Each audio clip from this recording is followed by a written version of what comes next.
The cracked skin around Matilda's eyes revealed her 65 years roaming African savannas.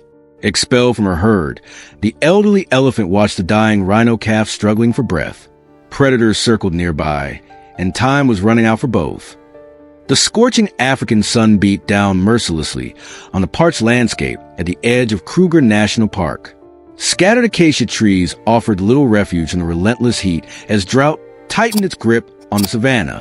In this harsh terrain, a 3-week-old white rhino calf lay collapsed beside a dried-up watering hole, his small body heaving with labored breaths. Hope, as he would later be named, had become separated from his mother during a sudden confrontation with poachers. Too young to keep pace, the calf had wandered in the wrong direction, ending up miles from maternal protection. For 2 days, the young rhino had stumbled through the wilderness, his small body quickly succumbing to dehydration in the baking heat. His stubby legs, still unsteady with youth, had finally given out, leaving him helpless in a small depression near the bone-dry mud pit. The calf's once slick gray hide was now dull and caked with dust. His eyes, glazed with exhaustion and fear, stared unseeing at the vast blue sky. Each breath seemed more labored than the last, his small chest rising and falling with diminishing strength. A quarter-mile away, beneath the shade of a baobab tree, a pair of wise eyes watched attentively. Matilda, an aging African elephant with wrinkled skin and battle-worn tusks, had been tracking the calves since dawn. At 65, she was ancient by wild standards. Once the matriarch of a thriving herd, Matilda now lived alone, forced out by younger females as her reproductive years ended. The dying rhino calf represented a curious anomaly in her solitary existence. Matilda moved deliberately toward the collapsed calf, her massive feet navigating the dusty terrain with surprising grace despite her advanced age. Her joints ached with arthritis, and years of drought had made food increasingly difficult to find. The wisdom of 6 decades in the wild had taught her to conserve energy, to make calculated choices. Yet something about the dying calf stirred deep memories within her ancient mind. The elephant paused 20 yards from the rhino, her enormous ears fanning slowly to catch every sound. The wind shifted, bringing new scents. Hyenas approaching from the south, and something else. Something human.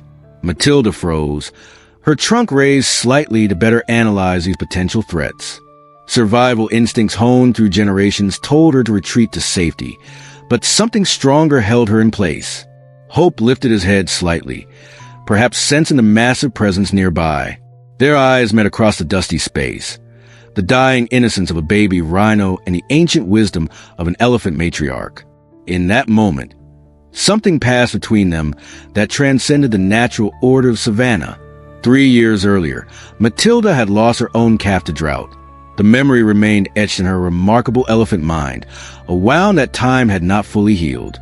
Now, as she gazed at the struggling rhino baby, those memories resurfaced with startling clarity. Matilda took another step forward, then another, her decision made. With each deliberate movement, she closed the distance between them, defying the expected behavior of her species. Elephants and rhinos typically maintain respectful distances in the wild, competing for the same water sources and vegetation. Yet here was Matilda, approaching with intent that had nothing to do with competition. The calf made a feeble attempt to rise, managing only to lift his head a few inches before collapsing again. The small movement sent dust spiraling upward in the golden afternoon light. Matilda stopped, her massive head tilting slightly in what appeared to be curiosity and concern. Then, as the sun began to lower toward the horizon, casting long shadows across the savanna, 2 solitary lives converged in an unexpected connection. What would the old elephant do? Would she simply observe nature taking its course? Or would something extraordinary happen in this desolate corner of the African wilderness? Matilda approached the calf with careful deliberation, her trunk extended forward in gentle exploration.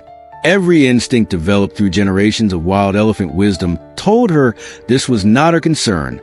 Different species, different paths. Yet something deeper guided her actions now. Hope's breathing had grown more labored, his small body trembling with dehydration and exhaustion. Matilda recognized the signs. This was not a quick death coming, but a slow, painful fading. The elderly elephant circled the calf slowly, examining him from all angles. Her trunk delicately touched his parched skin, gathering scent and information. Then Matilda did something remarkable. She turned away from the calf and walked with determined steps toward a cluster of rocks nearly 50 yards distant. Her ancient memory, the extraordinary gift of her species, had recalled something critical, a small depression among those rocks that sometimes held water even in the driest seasons. She had discovered it decades ago during another drought and visited it only 3 weeks earlier. To the amazement of any who might have witnessed it, the elephant began to dig, her trunk and massive front foot working in coordinated effort.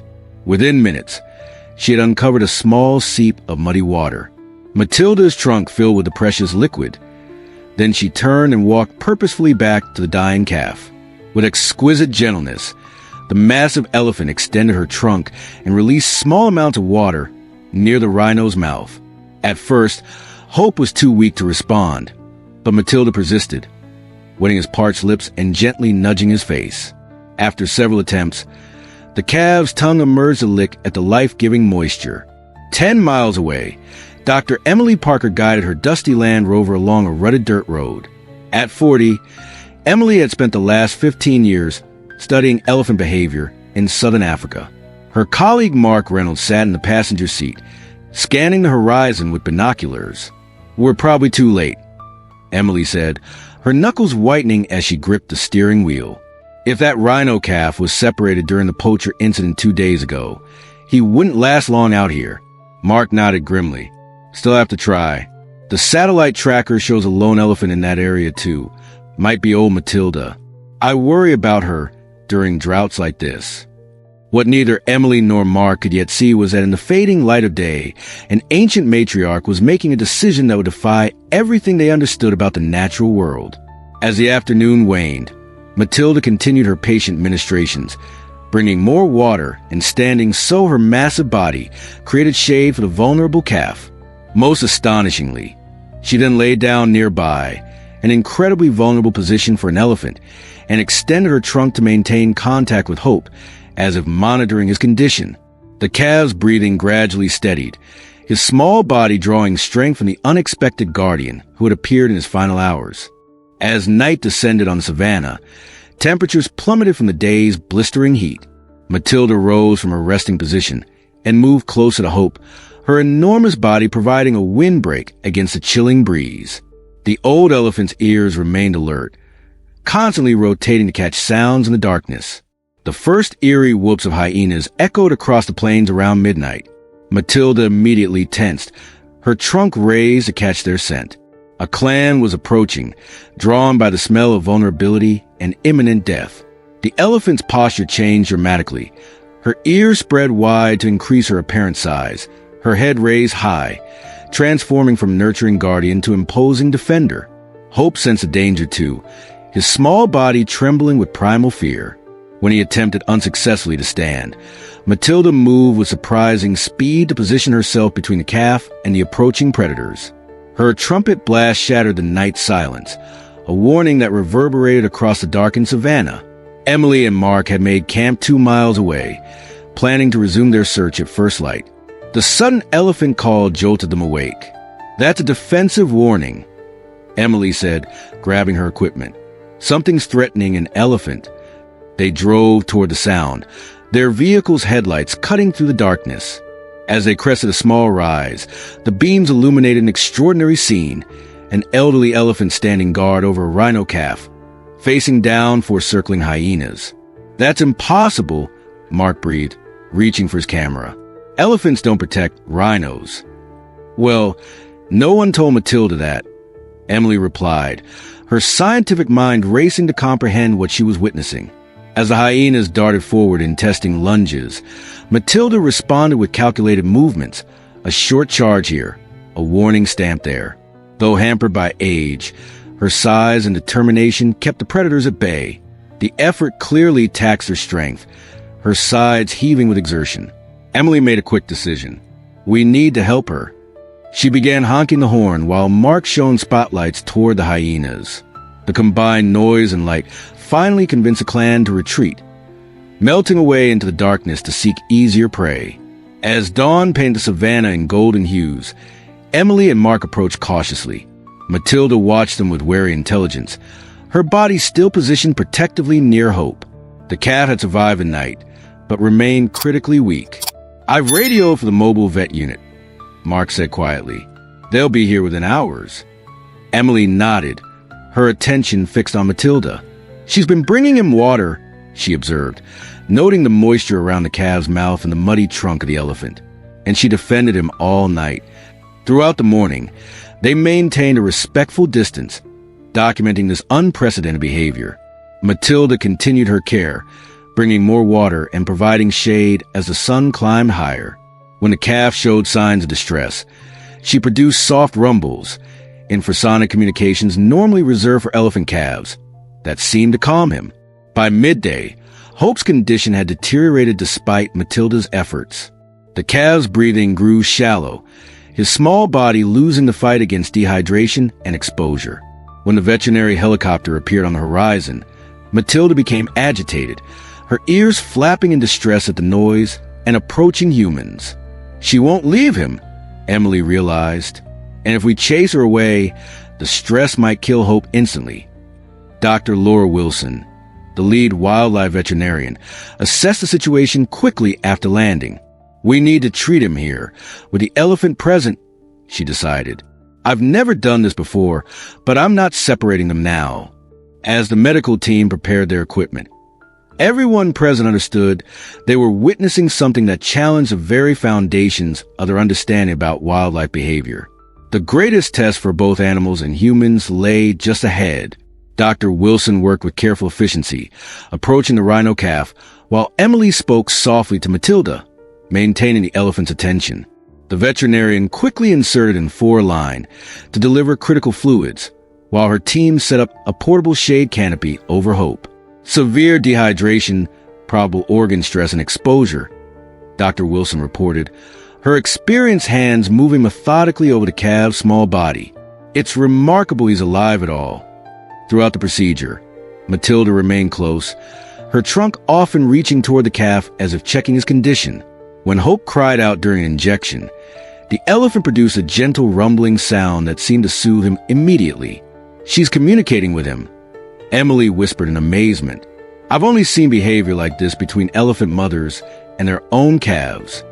Despite the medical intervention, Hope began showing signs of dangerous stress, his heart rate spiking, his breathing becoming erratic. The equipment beeped warnings as Dr. Wilson worked frantically to stabilize him. "We're losing him," she said grimly. "His system is shutting down from shock." Emily made a swift decision based on years of elephant research. "Let Matilda closer," she urged.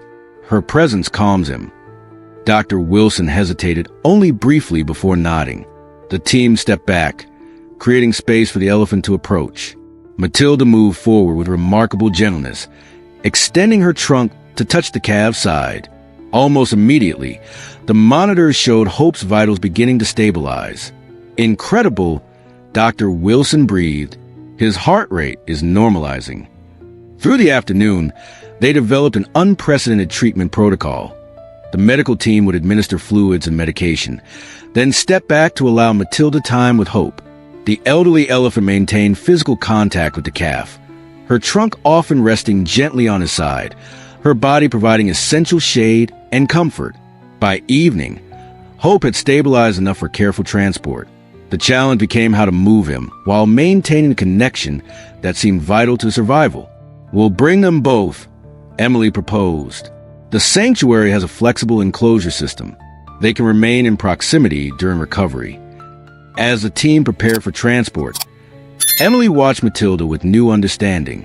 The old elephant had drawn on decades of maternal experience, applying her species' legendary empathy and problem-solving intelligence to save a baby that wasn't her own, defying natural boundaries to forge a connection that transcended species.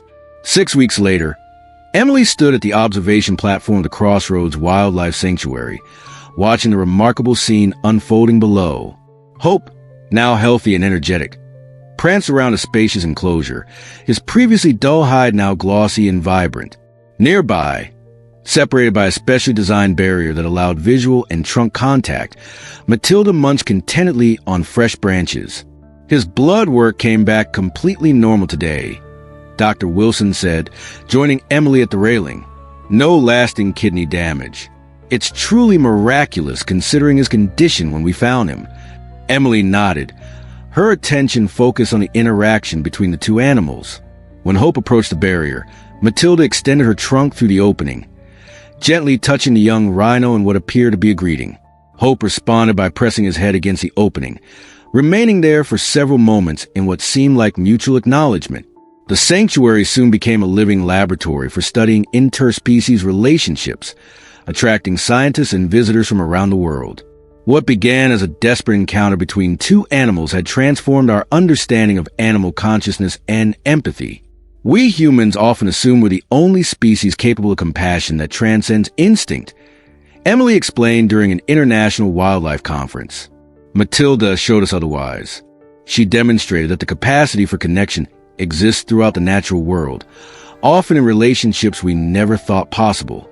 The story of Matilda and Hope reminds us of a profound truth. In nature's most desperate moments, barriers between species can dissolve, revealing a deeper connection that unites all living beings. This elderly elephant's wisdom challenges us to reconsider what we think we know about the emotional lives of animals and the boundaries we've drawn between different species. Has this story touched your heart? We'd love to hear your thoughts in the comments below.